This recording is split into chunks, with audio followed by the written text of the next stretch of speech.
Vamos lá então, boa tarde. Fechando a análise do artigo 103, restando apenas os parágrafos 2º e 3º. O parágrafo 2º, pessoal, é hoje de difícil aplicação prática, né?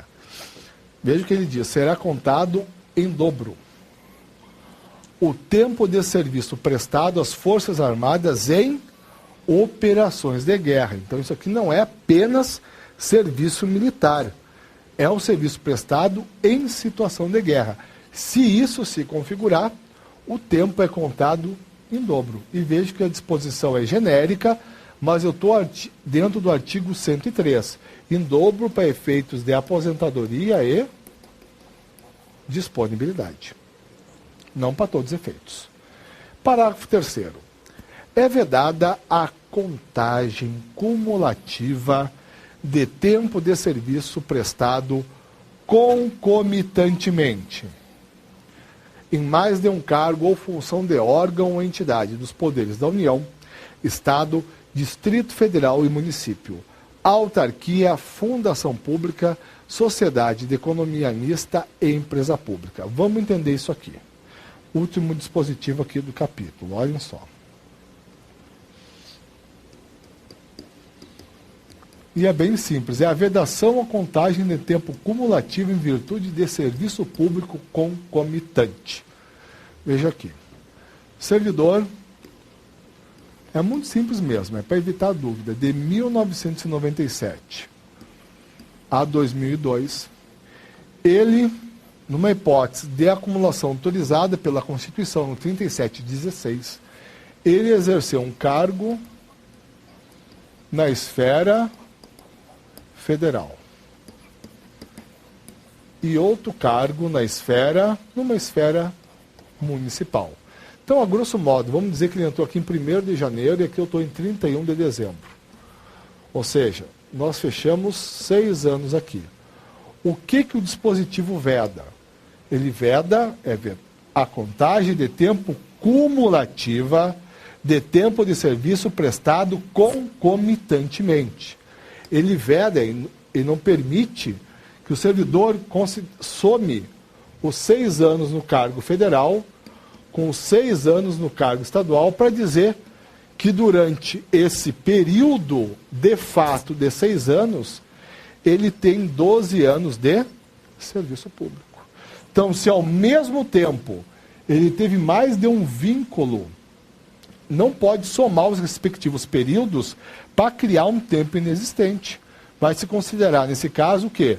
Que o servidor, durante 6 anos, exerceu 2 cargos, um federal e um municipal. E não que ele tem 12 anos de serviço público. Agora, é claro, se a situação é diferente. De 97 a 2002, na esfera federal. Aqui tem 6 anos. De 2003 a 2008, na esfera 2009.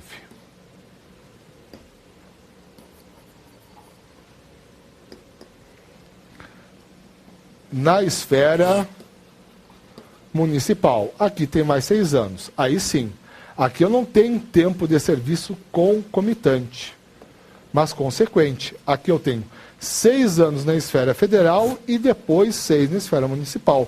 Então é óbvio que aqui sim nós podemos somar e chegar a um tempo de serviço de fato de 12 anos. Pois bem, aqui agora um novo capítulo, pessoal, um capítulo importantíssimo das bancas de concurso. Todas pedem, quem mais pede numa proporção é a nossa Fundação Carlos Chagas, do direito de petição. Ele é composto de 12 artigos, artigos 104 a 115. Iniciando a leitura aqui do 104. É assegurado ao servidor o direito de requerer aos poderes públicos em defesa de direito ou interesse legítimo. Vejam a adequada abertura da parte final do dispositivo. Aí não está se falando apenas em direito ou interesse pessoal, mas em direito ou interesse legítimo, de modo a compreender também o quê? Interesses do tipo coletivo ou mesmo do tipo difuso. Tudo depende do caso em concreto. Pois bem, seguimos aqui então o artigo 104. Até vou colocar aqui. Ele só traz a previsão genérica do direito de petição, do direito de requerer. E pela sua parte final, então, ele não se limita a direitos de natureza pessoal, individual. Ele também pode compreender direitos de natureza de caráter coletivo e mesmo de caráter difuso. Tudo bem. Na sequência aqui, artigo 105.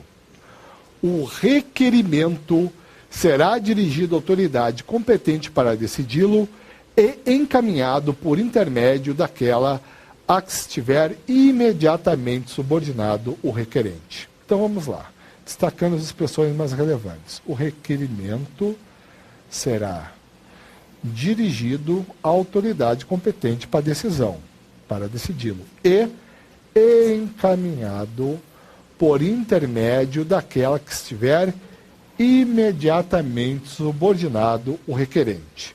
Já volto aqui, só vou ler rapidinho. Opa. Esse dispositivo aqui, o 106, só a parte inicial. Cabe pedido de reconsideração. E vou dar mais um pulo aqui para o 107. Caberá recurso. Pois bem, recurso, pedido de reconsideração e requerimento. O que é isso? Isso é questão de prova, antes de mais nada. Esses são os 3 meios de exercício do direito de petição.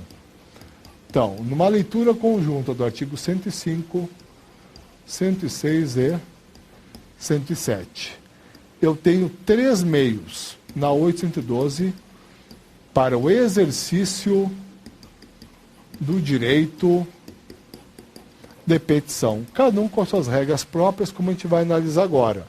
Eles são na ordem: o requerimento, que é a peça que dá início ao processo administrativo interposto a pedido do servidor. Então, o requerimento, comparando com o processo judicial, o requerimento é a petição inicial. Como segundo instrumento, eu tenho o pedido de reconsideração,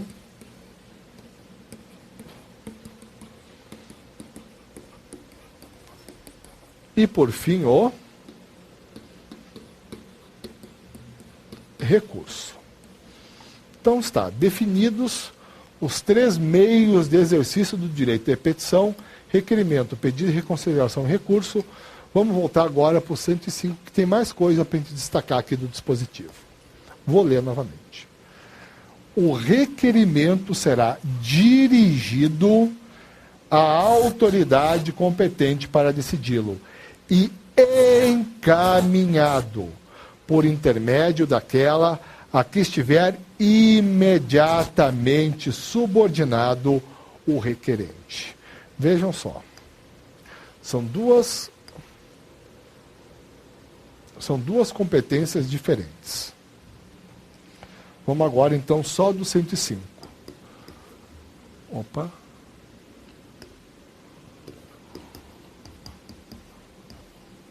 Então, vejam só. Eu tenho um requerimento.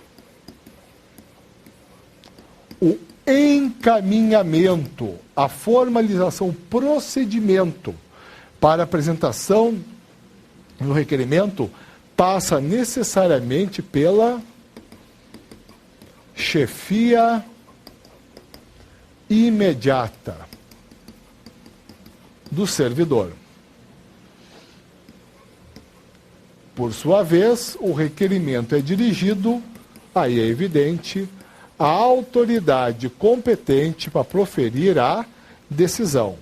Então, por exemplo, se eu tenho aqui o servidor A, foi sustada uma vantagem que até então ele percebia.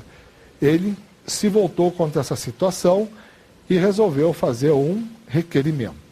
Pois bem, ele vai encaminhar o requerimento por meio da chefia imediata, no caso, o chefe imediato B. E o requerimento vai ser dirigido à autoridade competente para a decisão, no caso aqui, hipoteticamente, a autoridade C. Por quê, pessoal? Vejam bem, isso aqui não tem nada demais. Qualquer peça processual, pelo menos no primeiro momento, como regra generalíssima, é dirigida, é endereçada à autoridade competente para proferir a decisão. O que há de interessante, já que estamos em matéria administrativa, é entender isso aqui. Mas porque cargas d'água que o requerimento do servidor vai ser encaminhado por meio da chefia imediata. Ora, é bem óbvio, para que a chefia imediata tenha conhecimento dos pleitos que o servidor, que o seu subordinado, defende perante a administração. E eu já aproveito para piorar a situação. Pois, se eu resolver fazer uma representação, uma denúncia contra o meu superior, aí a vida é difícil, viu? Aí não tem saída fácil. Aplica o 105. O servidor vai dirigir a representação à autoridade competente para a decisão, mas vai encaminhá-la por intermédio, adivinha de quem, pessoal? Do seu chefe imediato. E o chefe imediato vai então ter conhecimento da representação da denúncia que o seu subordinado está promovendo contra si. Isso aqui se deve ao quê, pessoal? Se deve à grande influência do que nós chamamos de hierarquia. O vínculo hierárquico, ele é essencial a um funcionamento minimamente eficiente da função administrativa. E é por isso que a decisão, essa forma de tratamento da matéria, não é só no Estatuto Federal, pessoal. Isso aqui é comum à grande maioria dos estatutos de servidores. Então, enfim, requerimento é dirigido sempre à autoridade competente para decidir.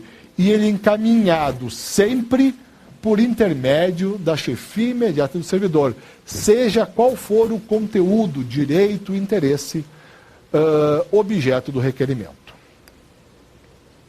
Tudo bem. Vamos então, fechamos aqui o 105, vamos na sequência o artigo 106.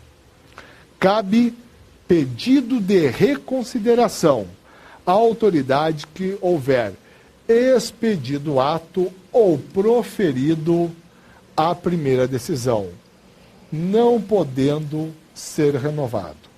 Vamos ter que ler até o 107.1 para entender a sistemática.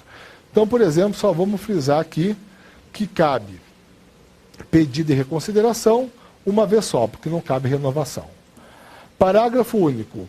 O requerimento e o pedido de reconsideração de que tratam os artigos anteriores deverão ser despachados, ou seja, deve ser dado andamento ao requerimento e ao pedido de reconsideração no prazo de 5 dias, e ambos devem ser efetivamente decididos no prazo de 30 dias. Para nós fechar aqui, fechar esse ponto da lei.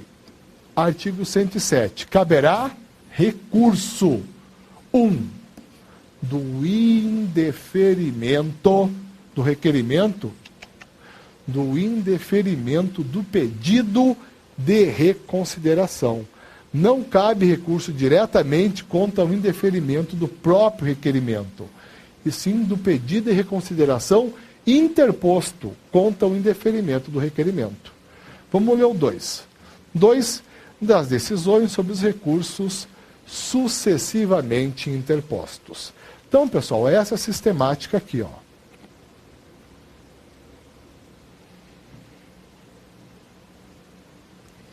Mais uma vez, unindo os artigos 105, 106 e 107.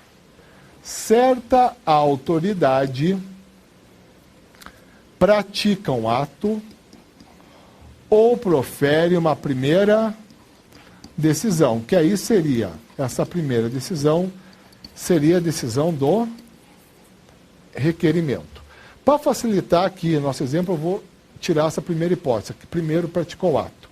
Vou pensar aqui na que primeiro proferiu a decisão, melhor dizendo, a única que proferiu a decisão do próprio requerimento, do requerimento propriamente dito. Deixa eu apagar aqui.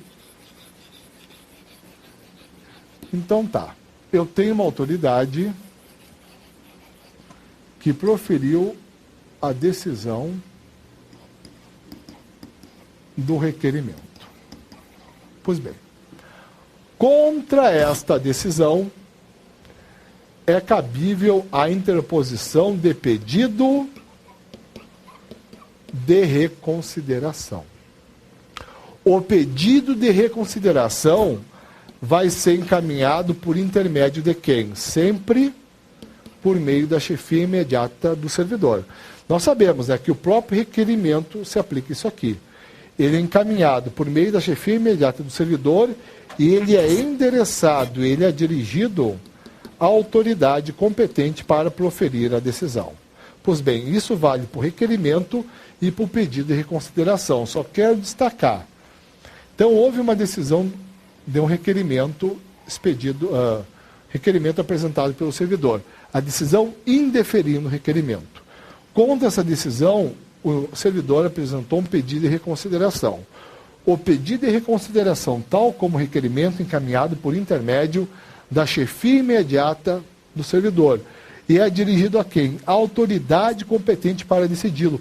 Mas quem é essa autoridade competente? Pessoal, é a mesma que, primeiramente, indeferiu o requerimento. Por isso que o nome é pedido de reconsideração. A mesma autoridade que proferiu a primeira decisão vai analisar o pedido de reconsideração. Pois bem, interposto o pedido de reconsideração,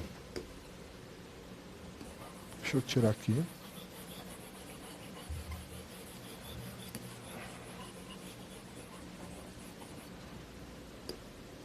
Tá. Então, foi interposto o pedido de reconsideração. Lembrando que isso aqui se aplica tanto a ele como ao próprio requerimento, encaminhamento e a quem é dirigido. Pois bem, se for indeferido o pedido de reconsideração, contra esse indeferimento é cabível recurso. Friso novamente, pessoal, não cabe recurso diretamente contra o indeferimento do requerimento. Em obediência, pessoal, ao vínculo hierárquico, novamente, a lei dá oportunidade para que a mesma autoridade que indeferiu o requerimento reaprecie a matéria por meio de um pedido de reconsideração. E é apenas contra o indeferimento deste pedido de reconsideração que cabe a apresentação de um recurso. O recurso, nós já vamos ler essa regra, mas só para saberem, ele vai ser encaminhado de novo por meio da chefia imediata do servidor e novamente vai ser dirigido à autoridade competente para decidir o recurso. Pois bem, vamos dizer que a vida está difícil mesmo. Foi indeferido o recurso. Aí, se houver a previsão, vai caber um novo recurso contra esse terceiro indeferimento, nesse exemplo que eu trouxe para vocês. Pois bem, então aqui só vamos dar uma passada de novo, para a gente não esquecer nenhum detalhe. O 105 a gente já viu, só o de 106 aqui do 107.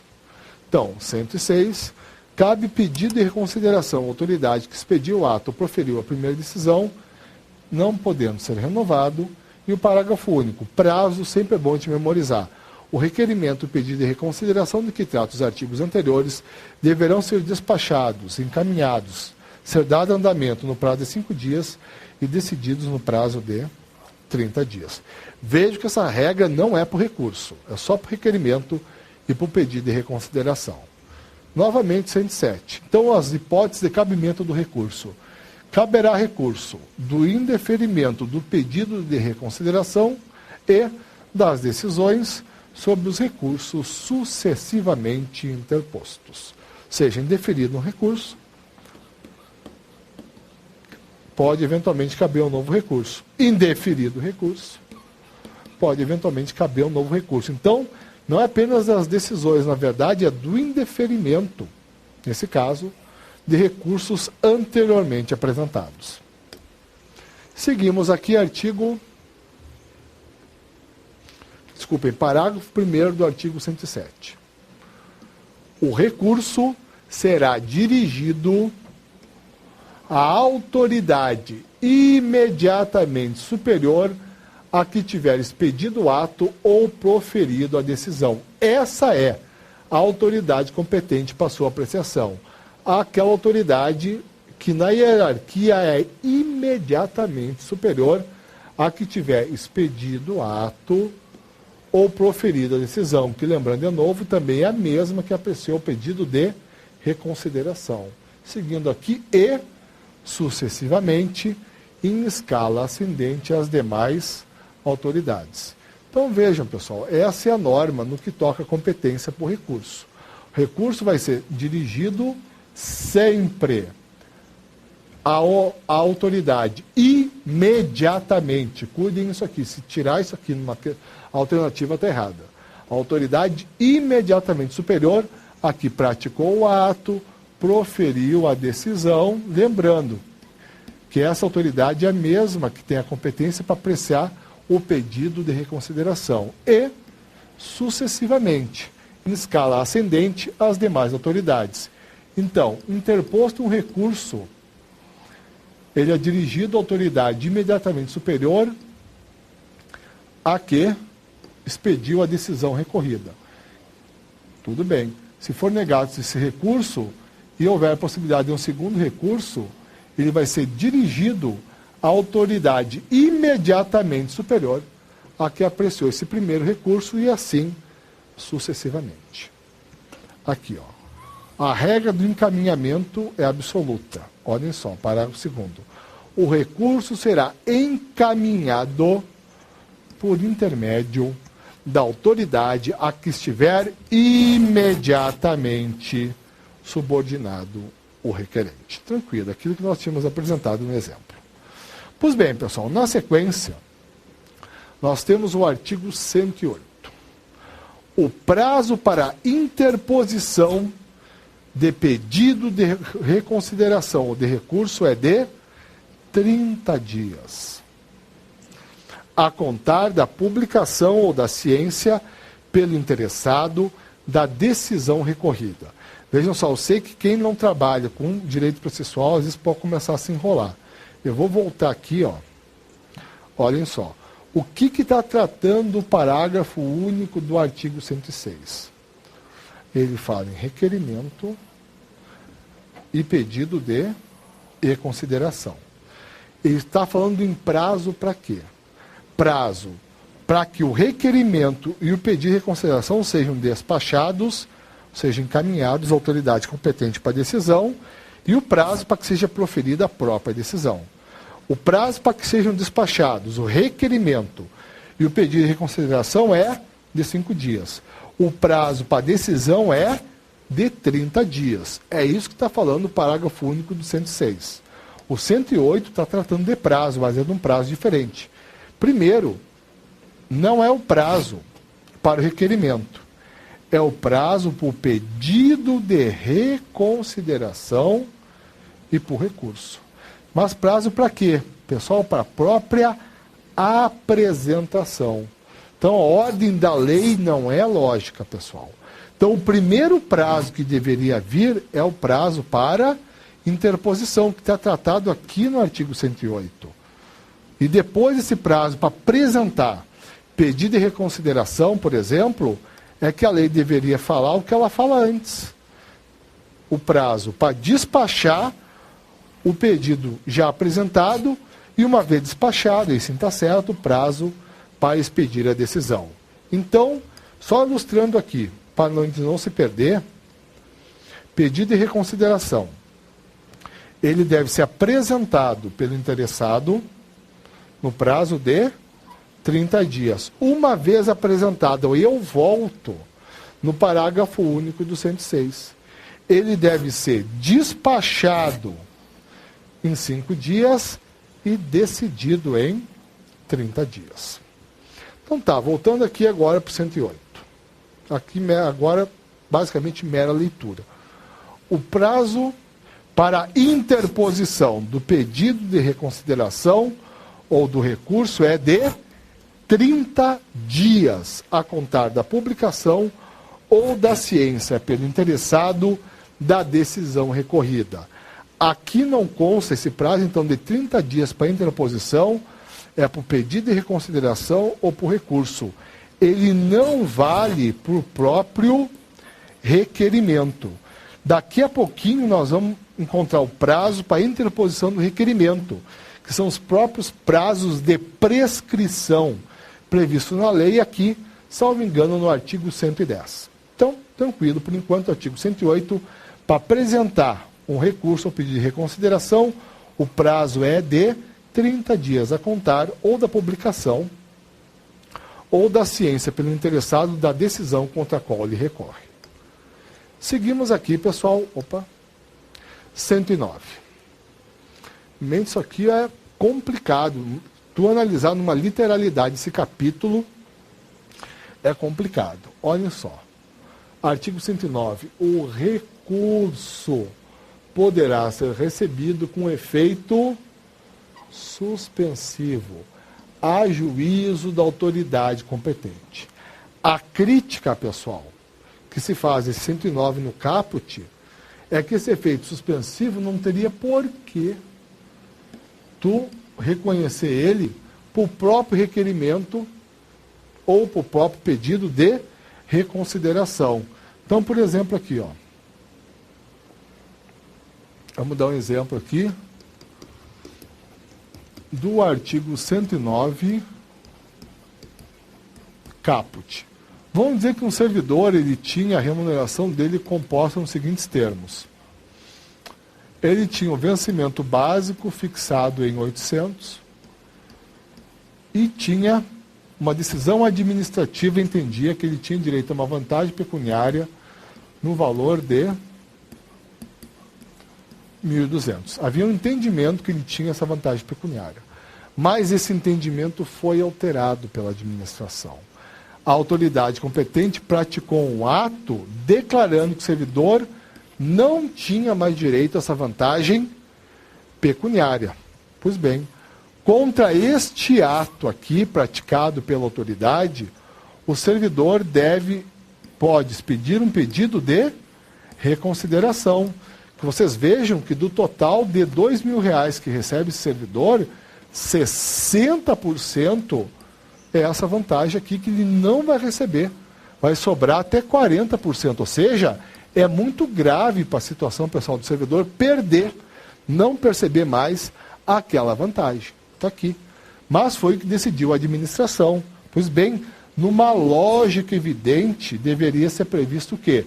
Que o próprio pedido de reconsideração que o servidor interpõe contra a mesma autoridade que praticou esse ato, deveria a ele ser conferido efeito suspensivo. O que seria a concessão de efeito suspensivo? Ou seja, seria o servidor permanecer recebendo esses 1.200 até que a autoridade apreciasse o mérito do pedido de reconsideração. Mas a lei, infelizmente, o legislador não decidiu assim, né, pessoal?